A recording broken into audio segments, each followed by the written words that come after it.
This is the Capstone 2 project for bringing the Whitley County Public Library into the 21st century, Part 2, by Rachel Meadors. Section 1 is the project. Previously, for my Capstone 1, or ITSS 438 project, I had chosen to do the project based on the library that I work at. I felt like that would be simple, as I was already fairly familiar with the ins and outs of how things worked and were done there. I've chosen to do the infrastructure section for Capstone 2, as I believe that there is more material for me to work with there, not necessarily for an easier way of it, but a more knowledgeable. The goal was to outline a plan for updating and renovating the library in order to make it more modern, or to quote-unquote bring it into the 21st century. The end goal was to get more patrons in the door, increasing foot traffic, and making the library altogether a more popular place. In recent news, many public libraries face a big problem nowadays because most people don't want to go or even consider going to the library anymore. Especially with the popularity of e-reader devices such as the Kindle or the Nook, there's little need for anyone to go to the library to get a book anymore. And with these devices, there's a significant price difference that many people will favor. To get an e-book through Amazon or on the Nook, it's almost half the price and a fraction of the effort compared to going to the library to rent a book for free or even buying the book. Currently, the highest renting library item is movies and television shows that are rented out on DVDs. There's also little need for people to come into the library to do research anymore. It used to be people would come to use the encyclopedias that the library had. Now it has been replaced in the form of a public computer, but even that is not as popular as it once was. Since cell phones are now so common, a computer, let alone a book, isn't needed for looking things up, as any question can be answered at the click of a button in your pocket. A remodel and a revamping of the library would be probably just what is needed in order to get up back on the map and be able to provide what the public may need, as well as avoiding slipping into irrelevance in this modern world. So here's the plan. To renovate the library thoroughly, let's assume that everything, down to the furniture, needs an update, which might not be a bad estimate.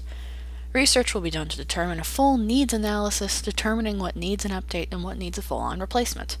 A total budget will be built based on these factors and will be divided into the main sections and further divided from there. So an estimation for Section 2 will be made.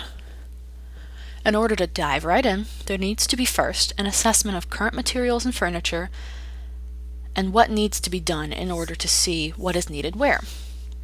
The budget will be divided into 5 sections, one of these being furniture, materials, material coverings, hardware, and digital.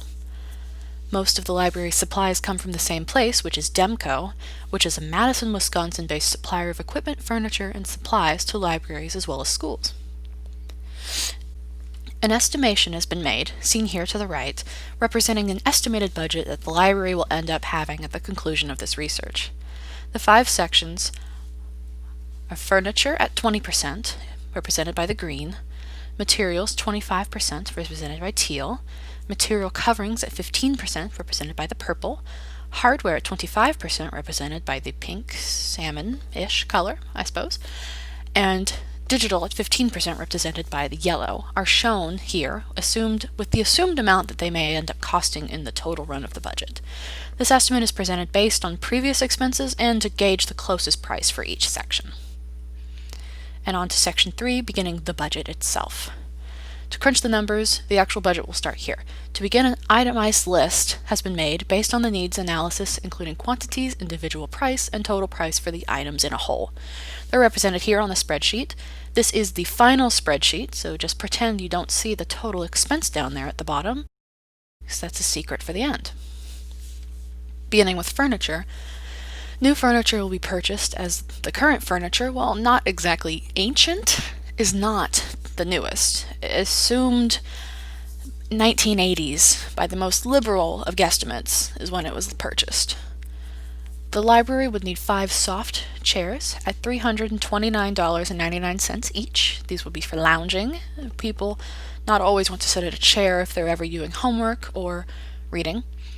3 couches at $393.99 each, 8 staff chairs for use behind the desks at $189.99 each, 10 computer chairs for the public computers at $47.99 each, and 3 table chair sets at $729.99 each.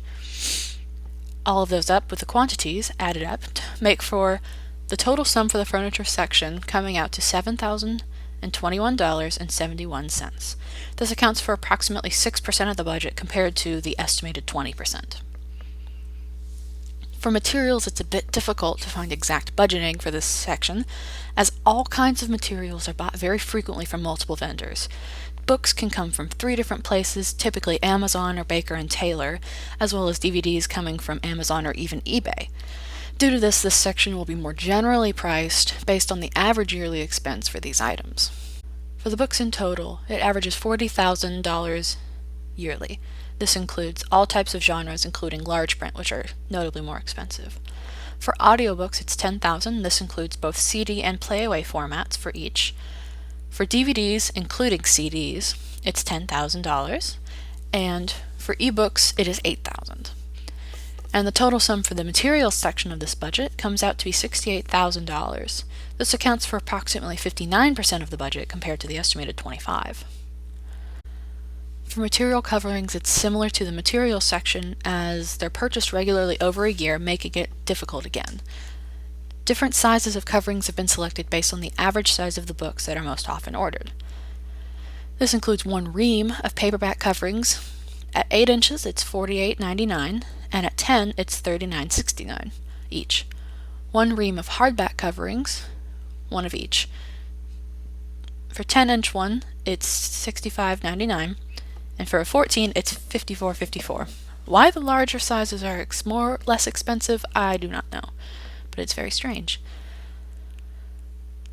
For 100 DVD cases, 50 of the single and 50 of the double for multiple DVDs, they're at $164 and $194 each, respectively.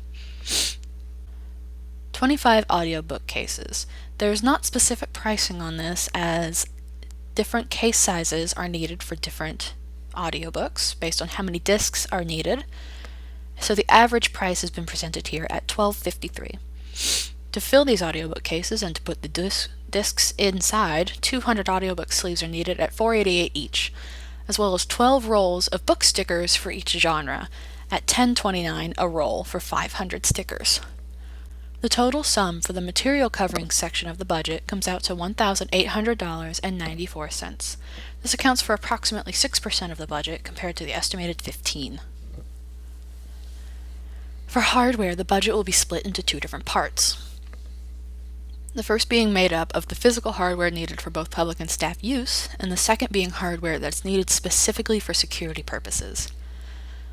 For the first part, needed is 19 computers, including staff and public computers, at $244.99 each, as well as 19 monitors at $124.99 each, 20 sets of mice and keyboards for all of computers at $19.99 each, 20 pairs of headphones for public use at the computers for $7.99 each. If purchased in bulk, they are $7.69 each. 2 televisions for display in order to promote new programs or books that the library has got at $79.99 each, and 4 scanners for staff use of checking out books and materials at $319.99 each. For the second half of hardware, there's little focus currently in the library. This update will provide some much needed security. The library would definitely need 24 new security cameras, as they currently only have 9, making it very easy for someone to break in the front door and not be seen. These new cameras are priced at $159.99 for 4. An alarm system would be $36.99 a month, plus a $99 installation fee, as well as 3 external hard drives for storing the surveillance from the cameras at $189.99 each. Only one of these external hard drives would be used for storing surveillance. The other 2 would be used for weekly and monthly backups that will be performed by the staff.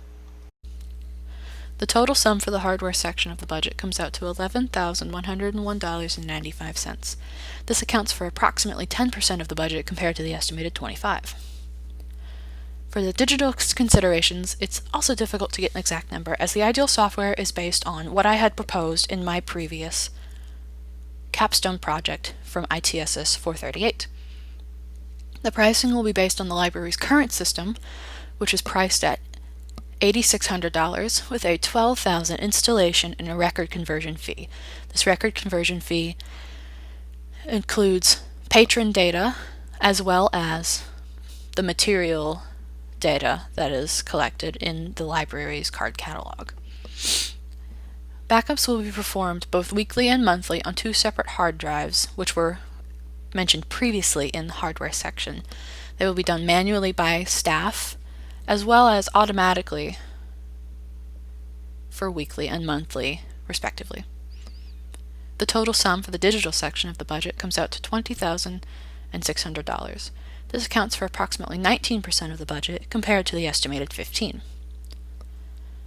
In total, the final budget for the library comes out to $117,454.76. This can just be rounded up to $120,000 in order to compensate for unprecedented expenses that are likely to come up during this renovation, as they always do show up.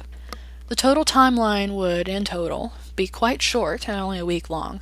The library wouldn't even have to be closed, except maybe a couple days, in order to transfer patron and catalog data to the new system, as well as to train employees on a new system in order for familiarity so that they're not put on the spot the day of with a patron. There would also need to be a day or two for security camera installation, although this could be done at night or at any point when the library is closed, if it was necessary. Finally, a final budget makes for a final chart, shown here on the right. As predicted, the materials did take up the largest section, as they are the most consistent and most frequent purchase.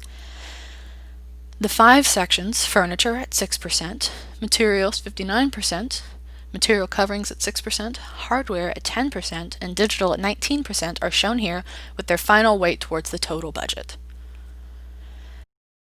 And here is the bonus part. For wireless services, a possible extension of this budget could be an option to expand the library's current wireless services to the downtown Williamsburg area. This could benefit in a number of ways, such as providing services to people that may not otherwise have access to such services, and it could give Williamsburg a final push that it would need to start a quote-unquote update of its own. This could bring about an influx of tourism to the small town and make it a more popular destination for younger crowds.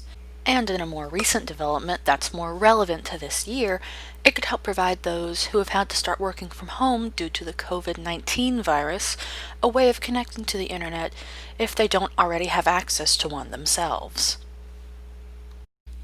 In order to get started, a Wi-Fi zone is needed. This is a technology that allows an electronic device to exchange data or connect to the internet wirelessly using radio waves. In order for the most flawless execution of a public Wi-Fi, a mesh system will be implemented so that there is one access point that prevents the user from having to connect to multiple different routers. A mesh system also allows these devices, the access points, to be able to talk to each other, which allows a Wi-Fi zone to be created where devices mesh and therefore allows more area to be covered. There has been a surge of foot traffic recently due to the opening of several small shops in the downtown area, and most of these people are students from the University of the Cumberlands, which is one of the key demographics for this update to the downtown area. As these devices would have to be placed outside to endure the elements, the selected device is the Cisco AirNet 1570 series outdoor access point. This will function as both a gateway and a repeater, taking internet from a dedicated connection to a standard internet connection. These devices are not hardwired to the internet either, and they extend the size of a wireless network by repeating the internet connection through one or more access points and mesh with one another, and they will, as a result, act as an extension of the library's Wi-Fi at no additional cost to the public. There will be 8 access points needed, installed in locations that were selected based on the amount of foot traffic and the best area coverage for downtown Williamsburg. Locations such as the courthouse, Judicial Center, the library itself, the park, the Bill Woods Park, as well as the small park that I do not know the name of, and the new shops that have been placed downtown.